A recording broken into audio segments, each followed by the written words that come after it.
जय सिया राम। भगवान शिव आदिदेव हैं, महादेव हैं, सदा शिव हैं। सदा शिव का मतलब ही होता है कि जो हमेशा मंगल करते हों, कल्याण करते हों। भगवान शिव ऐसे हैं जिन्हें देने में आनंद आता है कि भक्त मांगते रहें और भगवान शिव देते रहें। अभी एक महात्मा जी से भेंट हुई थी तो उन्होंने कहा कि भगवान शिव तो गृहस्थों के देवता हैं। गृहस्थों की पीड़ा को बहुत जल्दी भगवान शिव समझ जाते हैं। इस संसार में जीवन यापन के लिए जिन चीज़ों की आवश्यकता पड़ती है व्यक्ति को, उसकी पूर्ति भगवान शिव तुरंत कर देते हैं। इसलिए बड़ी संख्या में गृहस्थ भगवान शिव की आराधना करते हैं। बहुत से ऐसे भक्त हैं जो विधान नहीं जानते पूजा के, लेकिन नियम के पक्के हैं।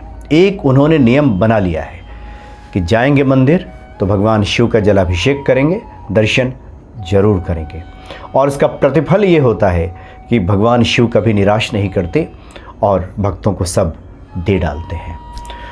वैसे भी संसार के में जीवन यापन के लिए, निर्वहन के लिए जिन 4 पुरुषार्थों की बात की गई है, उसमें 3 जो पुरुषार्थ हैं उसका संबंध तो लौकिक कामनाओं से ही है। धर्म, अर्थ और काम, इन 3 के लिए तो लौकिक कामनाएं जब तक पूरी नहीं होंगी तब तक इन तीनों पुरुषार्थों का सही तरीके से निर्वहन संभव नहीं हो पाता। इसलिए भी भगवान शिव की आराधना बहुत आवश्यक है।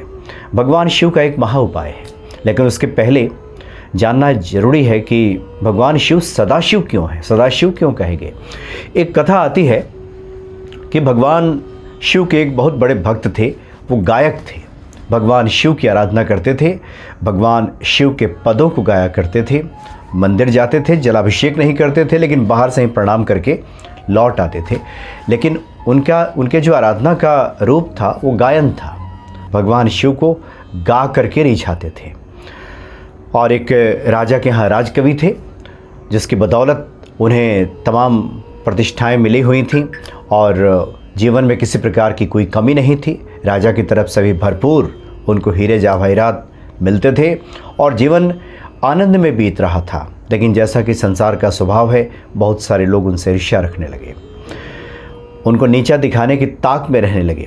लेकिन उनके जोड़ का, उनके टक्कर का कोई गायक भी नहीं था उस राज्य में जो उनको चुनौती दे सके, और उस पर से भगवान शिव के कृपा पात्र, भला उनको कौन चुनौती दे सकता था। तो जो ईर्ष्या रखने वाले लोग थे उन लोगों ने दूसरे राज्य में एक गायक से संपर्क किया और कहा कि तुम हमारे राज्य में आओ। और वहाँ एक गायक हैं, सोमदत्त उनका नाम है, राजा के बहुत प्रिय हैं और राजा संगीत के बड़े शौकीन हैं, बड़े चाव से संगीत सुनते हैं। और अगर तुम उन्हें हरा दोगे तो फिर सब पद प्रतिष्ठा तुम्हें प्राप्त हो जाएगी। और राजा का एक स्वभाव है कि प्रत्येक वर्ष वो एक वहाँ पे गायन की प्रतियोगिता कराते हैं और जो भी अव्वल होता है उसको वो राजकवि बना देते हैं। तो इस प्रकार से सोमदत्त वर्षों से वहाँ पे टिके हुए हैं उस पद पे, इसलिए आओ। तो उसको बुला करके ईर्ष्यालु लोग लेकर के आए उस राज्य में।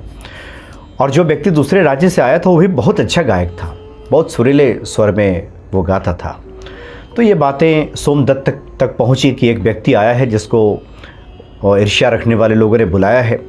तो सोमदत्त ने कहा कि अब वो उम्र के उस पड़ाव पे पहुंच रहे हैं कि अगर वो इस प्रतियोगिता में हार जाते हैं तो फिर उनकी प्रतिष्ठा का क्या होगा। और अब लगभग वो 55-60 साल के होने चले हैं। तो ऐसे में अब इस तरह की स्थिति आ जाएगी तो फिर उनकी तो भद्द पिट जाएगी।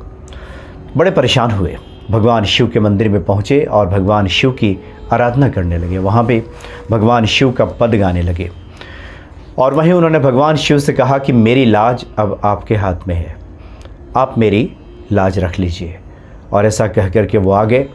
तो भगवान शिव तो सदा शिव हैं, हमेशा कल्याण करने वाले हैं, भक्तों की खातिर कुछ भी करने को तैयार हो जाते हैं। तो भगवान शिव ने यह ठान लिया कि भक्त की लाज रखेंगे। भगवान शिव ने सन्यासी का वेश बनाया, सारंगी ले लिया और सुरीले स्वर में गाते हुए जब भगवान शिव गाएं तब तो पूरा जगत मोहित हो जाएगा। ऐसा ही हुआ। सुरीले स्वर में गाते हुए उस गायक के पास पहुँचे जो कि दूसरे राज्य से आया था। भगवान शिव के गायन को सुनकर के वो बाहर निकला और मंत्र मुग्ध होकर के सुनने लगा। उसने भगवान शिव से, जो कि सन्यासी के वेश में थे, उनसे आग्रह किया कि आप और सुनाएं। और इस तरह से घंटों बीत गए। मंत्रमुग्ध होकर के वो सुनता रहा। ऐसा स्वर तो उसने कभी सुना ही नहीं था।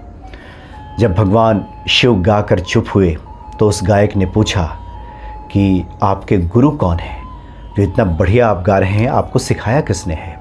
तो भगवान शिव ने कहा कि मेरे गुरु तो जो राज कवि हैं वो सोमदत्त हैं, वही मेरे गुरु हैं।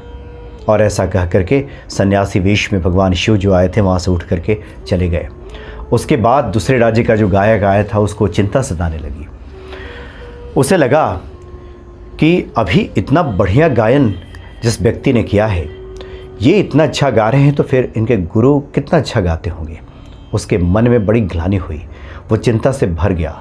उसे लगा कि अगर वो प्रतियोगिता नहीं जीत पाएगा तो जिस राज्य से वो आया है वहाँ फिर उसकी नाक कट जाएगी, वहाँ उसकी बेइज्जती हो जाएगी, और जिन लोगों ने भरोसे के साथ बुलाया है वो भी क्या सोचेंगे उसके बारे में। तो रात के अंधेरे में ही वो व्यक्ति वहाँ से चला गया, वहाँ से गायब हो गया। और इस प्रकार से सोमदत्त की लाज भगवान शिव ने रख ली। यानी भगवान शिव ऐसे हैं कि किसी प्रकार की समस्या में कोई व्यक्ति हो और उनके पास जा कर के अगर कोई विनती कर ले तो निश्चित ही भगवान शिव सुन लेते हैं। तो भगवान शिव को कोई जलाभिषेक करे या बाहर से ही प्रणाम कर ले, सब पे प्रसन्न हो जाते हैं। एक उपाय है भगवान शिव का, जो लोग जलाभिषेक करते हैं प्रतिदिन, अगर साथ में ये भी करें कि छोटे छोटे कागज़ के 108 टुकड़े अगर वो काट लें, सफ़ेद कागज़ पे 108 टुकड़े छोटे से, और प्रत्येक टुकड़े पे शिव लिख करके, लाल कलम से शिव लिख करके, और उसको मोड़कर भगवान शिव के मंदिर में पहुंच जाएं। वहाँ शिव जी को जलाभिषेक करने के बाद, उनकी पूजा करने के बाद, वो जो आप लेकर के गए हैं 108 जो कागज़ के टुकड़े हैं जिस पे शिव लिखा हुआ है, भगवान शिव को अर्पित करके उनसे प्रार्थना करें कि ये कठिनाई है, ये परेशानी है, और प्रभु आप इसको दूर कर दें। और एक नियम बना लें कि जब तक ये परेशानी दूर नहीं होगी, प्रत्येक सोमवार को हम ऐसा करेंगे। 108 कागज़ के टुकड़े पे शिव लिखेंगे और भगवान शिव को जाकर अर्पित करेंगे। फिर वहाँ से भगवान शिव के पास से वो कागज़ के टुकड़े उठा करके उसी मंदिर के प्रांगण में या आसपास में कोई पीपल का पेड़ हो तो वहाँ पे जा कर के उसको रख दें, उस कागज़ के टुकड़े को। ये देखा गया है कि इस उपाय से भगवान शिव अति शीघ्र प्रसन्न हो जाते हैं। वैसे तो आप हाथ जोड़िए तब भी प्रसन्न हो जाते हैं, लेकिन जो इतना कुछ करे, शिव शिव जो लोग हमेशा जपते रहते हैं, उनकी लौकिक कामनाएं तो भगवान शिव वैसे ही पूरा कर देते हैं। जो भगवान शिव के विशेष कृपा पात्र बन जाते हैं, उसके बाद तो वो प्रभु राम से भी मिला देते हैं, राम जी के प्रति भक्ति बढ़ा देते हैं। हनुमान जी भी यही करते हैं, चूँकि वो भी रुद्र अवतार ही हैं।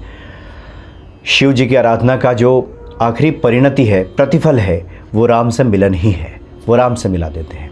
इसलिए भगवान शिव ऐसे हैं कि सदा शिव हैं, हमेशा कल्याण करते हैं और अपने भक्तों के मनोरथों को पूर्ण कर देते हैं। जय सिया राम।